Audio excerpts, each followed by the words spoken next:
বিরতির পর আবারও স্বাগত সংবাদে। পূর্ব নির্ধারিত সূচি অনুযায়ী রাজ্যের সাথে 59টি জেলাতেও অনুষ্ঠিত হল 27 এপ্রিল টেট 2 পরীক্ষা। সারা রাজ্যের যে মোট 8টি জেলায় 119টি কেন্দ্র, তার মধ্যেই 59টি জেলাতেও পরীক্ষা অনুষ্ঠিত হয়েছে। 59টি জেলা শিক্ষা দপ্তরের আধিকারিক প্রশান্ত কিলিকদার জানান যে 59টি জেলার কৈলাসহর এবং কুমারঘাটে এই দুটি মহকুমার মোট 8টি কেন্দ্রে পরীক্ষা হয়েছে।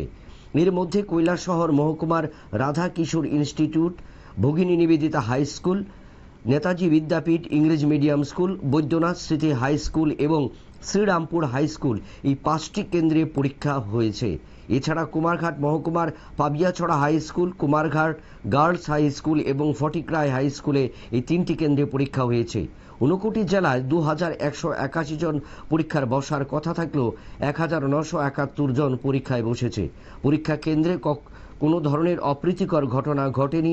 সম্পূর্ণ শান্তিপূর্ণ পরিবেশে এই পরীক্ষা সম্পন্ন হয়েছে।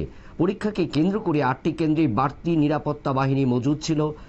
প্রশান্ত কিলিকদার তিনি জানিয়েছেন, আগামী দিনে যে 4 মে রবিবার সারা রাজ্যের সাথে 59টি জেলাতেও টেট 1 পরীক্ষা অনুষ্ঠিত হবে। আমরা শুনে নেব প্রশান্ত কিলিকদার কি বললেন আজকের এই টেট 2 পরীক্ষার সম্বন্ধে। আমাদের 59টি ডিস্ট্রিক্টে টোটাল 8টি সেন্টারে আজকের টেট 2 পরীক্ষা হচ্ছে।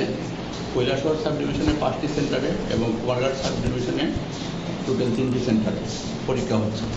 তো টোটাল আজকে আমাদের এনরোলমেন্ট 2181 জন। এখন পর্যন্ত আমরা পাইনি কতজন উপস্থিত হয়েছে। তো এখন পর্যন্ত আমাদের ডিস্ট্রিক্টে সমস্ত সেন্টারে নির্বিঘ্নে পরীক্ষা চলছে, কোনো জায়গা থেকে কোনো সমস্যা আসেনি।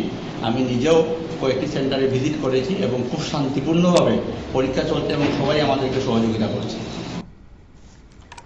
আপনারা শুনলেন প্রশান্ত কিলিকদারের বক্তব্য যে পরীক্ষা টেট 2 পরীক্ষা আজ অনুষ্ঠিত হয়েছে 59টি জেলার, এবং সেখানে কিন্তু শান্তিপূর্ণ, অবাধ ও শান্তিপূর্ণভাবে প্রত্যেকটি কেন্দ্রে কিন্তু এই পরীক্ষায় বসেছেন এবং নির্ধারিত সময়ে তারা পরীক্ষা শেষ করেছেন। আবার নিচ্ছে একটা ছোট্ট বিজ্ঞাপন বিরতি, সঙ্গে থাকুন।